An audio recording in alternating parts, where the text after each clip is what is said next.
The New York Giants, a team that is on the rise. After minor success last season, making it to the NFC divisional round, the Giants are looking to build upon that success, and they've made some free agency moves.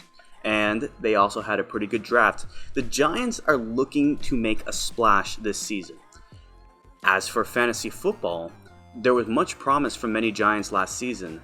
Let's see if that continues today. Are the Giants worth many fantasy draft picks? Let's find out.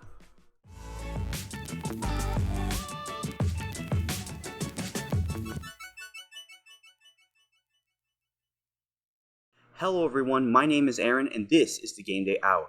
Welcome back to the Fantasy Football Team Review.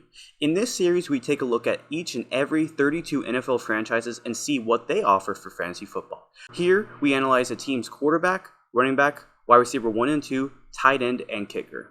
Our goal is to see what they did last season statistically and ask, are they worth drafting? And if so, when and where? Today, we analyze the New York Giants. Daniel Jones, New York Giants quarterback. One of the more hyped up quarterbacks in the entire NFL sits with the New York Giants, and that's Daniel Jones. He's being compared to that of like Dak Prescott, Jalen Hurts, even that of some legends out there that I'm not even going to talk about. Because of one good season, he had a very, very good 2022-23 campaign. So let's take a look at what he did. He played 16 games, and in those 16 games, he had 317 completions, which was 11th, to 472 attempts, which was 14th. So he had a better completion than he did attempts, so that's also really good. That's 67.2%, that was 8th among all quarterbacks. That is really good stats right there. He had 3,205 passing yards, that was 15th. 15 touchdowns, that's tied for 21st, and 5 interceptions, which was tied for 78th. But his rushing stats also went up. 120 carries, which was 42nd, to 708 rushing yards, that's 38th, and 7 touchdowns on the ground, that is 16th. He had 308 total fantasy points, that was 12th among all quarterbacks. So last season, he put up the numbers. He put up what he needed to do, and he was a very viable fantasy quarterback. What does that mean for this year? Would I draft? Yes, I would draft, but I still see him being a quarterback 2 in rounds 6 through 13, and I have him ranked 16th among quarterbacks because it's not more or less his skills, it's who he has around him. His receiving core, I would say, is subpar, below average, and I think that a lot of his points this year will have to be coming from on the ground. And do I trust that? Hey, he did it last year, he can do it this year. But his receiving core needs to step up this year. So, in my opinion, I think Daniel Jones is getting a lot of hype right now, maybe too much hype. I think we need to see consistency throughout the years, but last season was a good start. Let's keep it up this year. Saquon Barkley, New York Giants running back. A resurgence from a very high prospect running back last season. That's Saquon Barkley. Saquon has been dealing with injuries throughout the years, and he was not putting up great stats. The season prior, he did not do very well. But for 2022 and 23, it seems like he is back. So let's see his stats. Last season, he played 16 games, and in those 16 games, he had 295 carries, that was 4th among all running backs, 1,312 rushing yards, that was also 4th, with 10 touchdowns, that was 9th, 57 receptions, that was tied for 60th, with 338 receiving yards, which was 137th.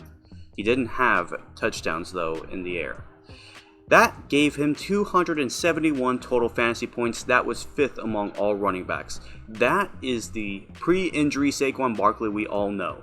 And if he's continuously staying healthy, he is a ginormous threat. And because of that, the projections are simple. He is a draftable guy. A running back 1 in rounds 1 through 2, and I have him ranked 4th among all running backs. He is what the Giants need, and right now there's some contract talks right now, but I don't see him going to any other team. So New York is looking to hopefully have an amazing season with Saquon again. Let's see how good that duo with Daniel Jones goes in year 2. I know they played more years, but I'm talking about like, does the years continue to add on to themselves? Will they repeat the success? Isaiah Hodgins. New York Giants wide receiver 1. Now, when reading through the depth charts, I was surprised to see that Darius Slayton was not the wide receiver 1. Instead, it is Isaiah Hodgins. So, I don't have much to say about this guy. Let's just take a look at his stats. He played 10 games last year, both for Buffalo and with New York. And in those 10 games, he had 37 receptions, which was tied for 115th. 392 receiving yards, which is 112th, but he makes up for it with 4 touchdowns. That's tied for 46th. Now, that's 97 total fantasy points, which is tied for 70th. And again, these stats are pretty confusing. I mean, the touchdowns are up in comparison, which is nice, but these are stats that at least I would see him as a wide receiver 2. I don't know how much I trust him being a wide receiver 1. Hey, maybe he'll have a big year. Maybe they're projecting he's going to have a blow-up year. I don't know, and because of that, he's somebody I probably would not draft. I see him as ranked 47th among all wide receivers, if we're going with the fact he's a wide receiver 1. And my reason for not drafting him, I just need to see more. I hope for the best for Hodgins. I hope he plays more games and he gets his receiving yards up. I would like to see him at least get somewhere in the 700s or 800s in his second year. That's what he's going to need in order to stay as the wide receiver 1. But because of the little stats from last season, I'm just not ready to pull the trigger on someone who is being considered or being ushered in as a wide receiver 1 at the moment. Darius Slayton. New York Giants wide receiver 2. Now, who I thought was going to be in the wide receiver 1 position is at wide receiver 2, and that's Darius Slayton. Slayton has been the 1 for a considerable amount now, being at the 2 at some cases when Kenny Golladay was on the team. But last season he was a 1, and I'm surprised he took this step down to the wide receiver 2 position, but maybe it's because of his stats. Let's see. He played 16 games last year, which resulted in 46 receptions, that's tied for 86th, 724 receiving yards, that's 47th, and 2 touchdowns, which is 111th. That's 123 total fantasy points, which is 52nd. Not a great year for New York wide receivers, so again, you're going to have to rely a lot on Daniel Jones's legs to do a lot of the work. So I am not impressed with these stats. The receiving yards are good, but we need to see more. Daniel Jones is going to need to see more. And because of these stats last season, this is what I got. Would I draft? Unlikely. And I have him 49th, which is 2 rankings below Isaiah Hodgins and just 2 rankings outside of not being ranked. And my reason is he doesn't produce enough. He needs to produce more for Daniel Jones. If he starts to produce more, he can start to push himself higher into like the top 40s, the top 30s, which are like where wide receiver 3 and 4 positions take place, where you can see him being in a lot of rosters. But because of this, he's more of a free agent. And let's just hope for the better. New York needs areas to really step up. Darren Waller. New York Giants tight end.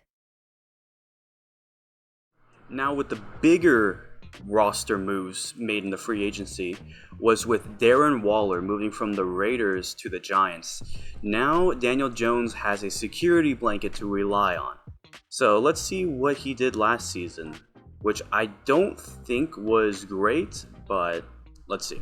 He played 9 games last year. In those 9 games, he had 28 receptions. That's tied for 152nd. He had 388 receiving yards, which is 124th, and he had 3 touchdowns, tied for 72nd. That leaves him with 81 total fantasy points, which was 31st. So he didn't play much last season, and because of that, he didn't put up great stats. But knowing that in a full season this guy can put up big numbers as a tight end 1, my projection has not changed. Is he somebody I would draft? Yes, as a tight end 1, ranked 4th among all tight ends. And I see him being drafted in rounds 5 through 8 as a tight end 1. So the Giants made a big move picking him up, giving another option for Daniel Jones. And Because of that, I think the Giants' passing game gets saved by the tight end position. So let's see what they can do with Derek. Graham Gano, New York Giants kicker. Lastly, we have Graham Gano, the kicker for the New York Giants. Now, Graham's been all over the place, but as a Giants kicker, he has been a reliable option. So let's see last season. He played 17 games last year, and in those 17 games, he was 29 for 32 and made an attempted. That's 90.6. That's tied for 12th among all kickers. That's a very good percentage to have. 94.1% extra point percentage. That's 28th. His long was 57, that's tied for 13th, and he had 119 points. That gave him 135 total fantasy points, which was 7th in PPR. Now, these are good for the Giants because the Giants are starting to get into field goal range more often. They're starting to get into the end zone more often. He's going to get a lot more kicks, a lot more points, and that's something New York is really going to need. As for fantasy, my projections say he is a yes to being drafted. Kicker 1 through 2 in rounds 10 through 16, and he's ranked 11th among all kickers in the NFL. He is a reliable option that you can have on your team, and don't be afraid to go pick him up. Rounds 10 through 16, that's a wide range to pick him up. So have fun with this guy. And that'll do it for today's episode. I hope you enjoyed, and if you do, please leave a like, comment down below, and subscribe. Go follow me on Facebook, Twitter, and Instagram. They're all in the description below. Yes, that's my dog over there. Again, I did a little bit of a switch. The Eagles are the next episode, and the Cowboys are 2 episodes from now. And there won't be a video coming out Thursday because of the fact that that's my birthday, and I'm going to go celebrate my birthday. But I hope to get the Cowboys video and finish the NFC East by June 30th. So I hope you guys enjoy. Have a great day. Take care, and goodbye.